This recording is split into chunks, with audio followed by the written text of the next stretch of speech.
ওম সূর্যায় নমঃ।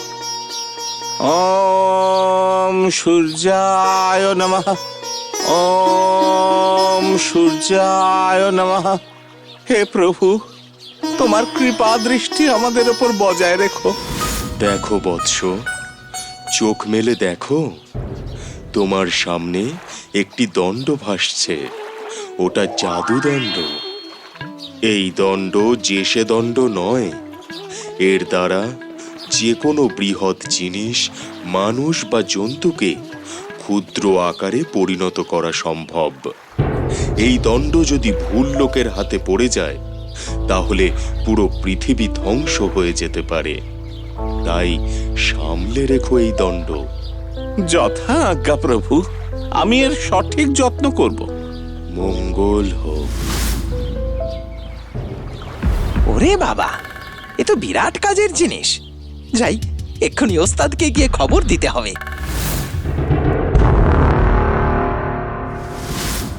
ওস্তাদ, আজকে দেখলাম জমিদার বাড়ির পুরোহিত একটা জাদুদণ্ড পেয়েছে, আর সেটা দিয়ে সবকিছুকে একেবারে ক্ষুদ্র আকারে পরিণত করা যায়। ওস্তাদ, কি বললি? তুই ঠিক বলছিস তো মূর্খ মাক্ষী? তাহলে তাহলে ওটাকে হাতাতে হবে। হ্যাঁ ওস্তাদ, আমি নিজের চোখে দেখে এসেছি। কিন্তু জমিদার বাড়ির পুরোহিত নিজের প্রাণের থেকেও বেশি সামলে রাখে ওই দণ্ডটাকে। ওটাকে আমরা কিভাবে পাবো ওস্তাদ? তারাকে পাঠাতে হবে। তারা ওই চুরি করতে পারবে ওই দণ্ড। ওম রিং রিং ক্লিং ক্লিং চামুণ্ডায় নমঃ। আয় আয়, তারা আয়, বেরিয়ে আয় কালো পৃথিবী থেকে। তোকে মানুষের দুনিয়ায় পাঠানোর সময় এসেছে। এই তারাটা আবার কে? আগে তো কখনো এর নাম শুনিনি।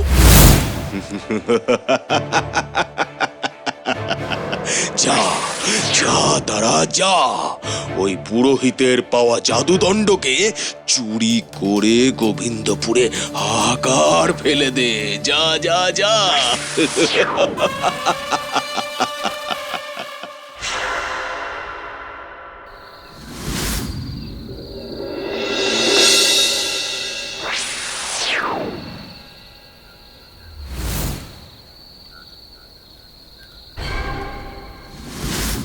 এই এই কে তুমি?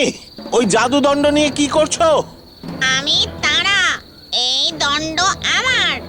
সাবধান সাবধান, ওই দণ্ড যে সে দণ্ড নয়, ওতে হাত দিও না। তাই নাকি? এবার তোকে ক্ষুদ্র আকারে পরিণত করে দেব। ওরে বাবারে, ও মারে, পালাই পালাই। এবার আমাকেই না ওই জাদুদণ্ডের বদলে ছোট করে দেয় এই শয়তান। কি রে পুরোহিত, লেজ উঁচু করে পালালি কেন? এবার জমবে মজা, ধ্বংস হবে গোবিন্দপুর।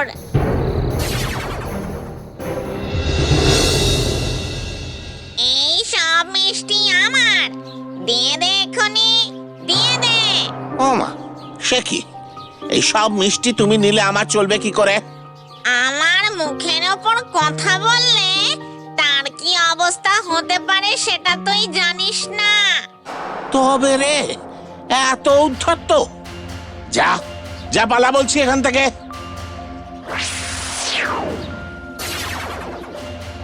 কিরে, দেখলি তো মজা? এ বাবা, আমি এত ছোট হয়ে গেলাম কি করে? এবার আমার কি হবে?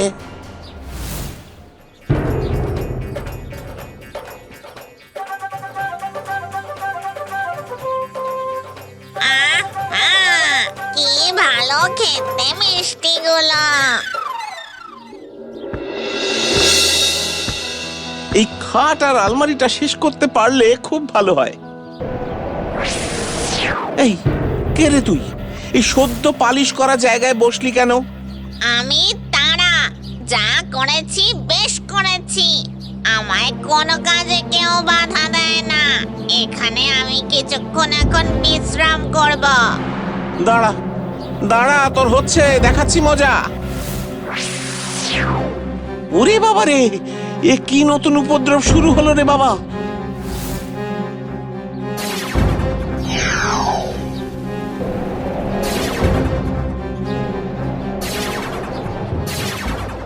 খাস্তা খাস্তা জিলিপি, মন ভরে খাবি কি? আয় রে আয় তোরা, আমার জিলিপি ভাজা সারা। এই তো এসে গেছি জিলিপি খেতে। ও মা, তুমি কে? আগে তো দেখিনি। সে দেখনি আর দেখেও কাজ নেই, এইবার দাও দেখি জিলিপি।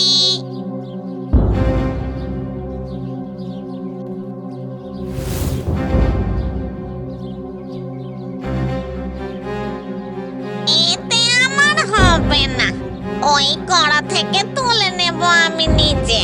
এ বাবা, এ তুমি কি বলছো? দূর বাবা, এত কথা বলার সময় আমার নেই। আমি যখন খাবো বলেছি তখন ওই কড়া থেকেই তুলে খাবো। এইসব বন্ধ করো, বেরিয়ে যাও আমার দোকান থেকে।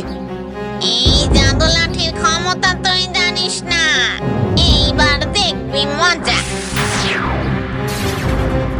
ওরে বাবারে, বাঁচাও বাঁচাও!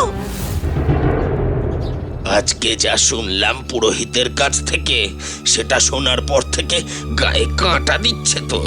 ওই শয়তানটা আমাকে আর আমার সব আসবাবপত্র জাদুদণ্ড দিয়ে ছোট করে দিয়ে পালিয়ে গেছে। আমার অবস্থা দেখো, কতটুকু করে দিয়েছে আমায়। এইবার আমার কি হবে? এদিকে জমিদার মশাইও গোবিন্দপুরে নেই। এখন কার কাছে যাব সমাধান চাইতে? আপাতত আমরা বাড়ির বাইরে বেরোবো না, আমাদের এছাড়া আর কোনো উপায় নেই। যে আগে আগে জমিদার মশাই ফিরুক, তারপর যা করার তিনিই না হয় করবেন। হ্যাঁ, ঠিক বলেছেন।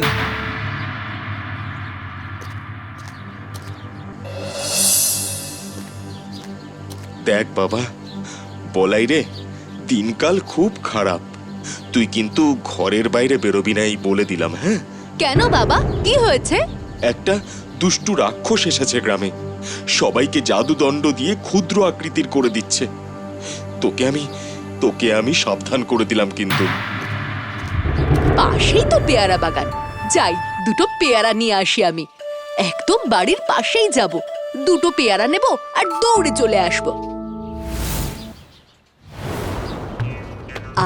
আহা, পাকা পাকা বড় বড় মিষ্টি মিষ্টি পেয়ারা। এরে গাছে বসে পেয়ারা নিচ্ছিস, আমাকে দে আগে। বললেই হলো, আগে আমি এসেছি এখানে, কষ্ট করে গাছে উঠে পেয়ারা পাড়ছি, আগে আমি খাবো। তবে রে, আমাকে না বলার শাস্তি কিন্তু ভয়ঙ্কর। সে তুমি যা ইচ্ছে করো, আমি পেয়ারা তোমায় দিচ্ছি না। ও বাবা, ও মা, শিগগিরই বাইরে এসে দেখো আমার কি অবস্থা হয়েছে। কেউ পারুক বা না পারুক, কৃষ নিশ্চয়ই পারবে সমাধান করতে। আমি এক্ষুনি যাচ্ছি ওর কাছে।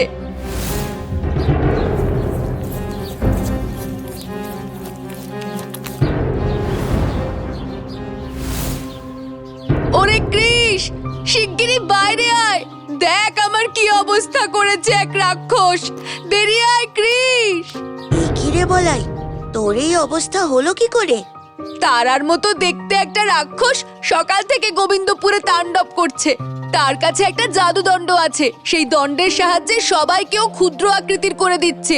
আমার খিদে পেয়েছিল বলে পেয়ারা বাগানে গিয়েছিলাম, তখন ওই রাক্ষস আমাকে এমন করে দিয়েছে। এরে গাছে বসে পেয়ারা নিচ্ছিস, আমাকে দে আগে। আগে আমি এসেছি এখানে, আগে আমি খাবো। তবে রে, সে তুমি যা ইচ্ছে করো, তুই কিছু একটা কর। কোথায় পাবো সেই রাক্ষসকে? চল আমার সাথে খুঁজি।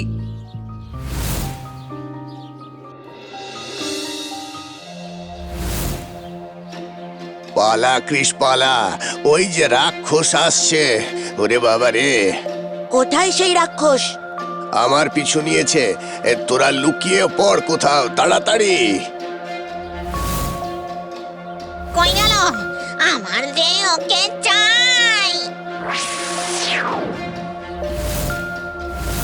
তাহলে এই জাদুদণ্ড দিয়েই রাক্ষস তাণ্ডব করছে। ওকে জব্দ করার উপায় আমি পেয়ে গেছি। তুই দাঁড়া বলাই, আমি আসছি।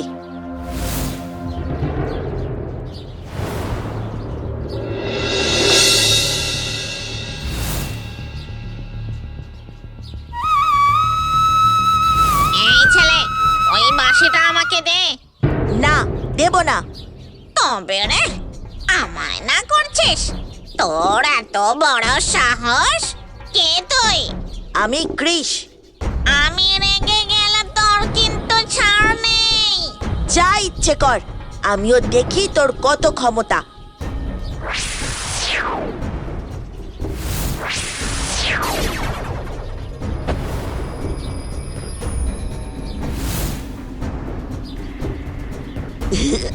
কি রে, এবার কি করবি?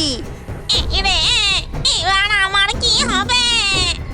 এইবার তোর খেলা শেষ।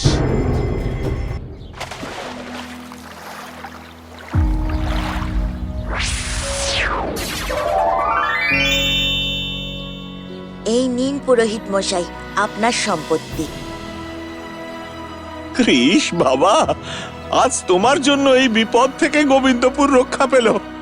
ঈশ্বর তোমার মঙ্গল করুন বাবা, ঈশ্বর তোমার মঙ্গল করুন।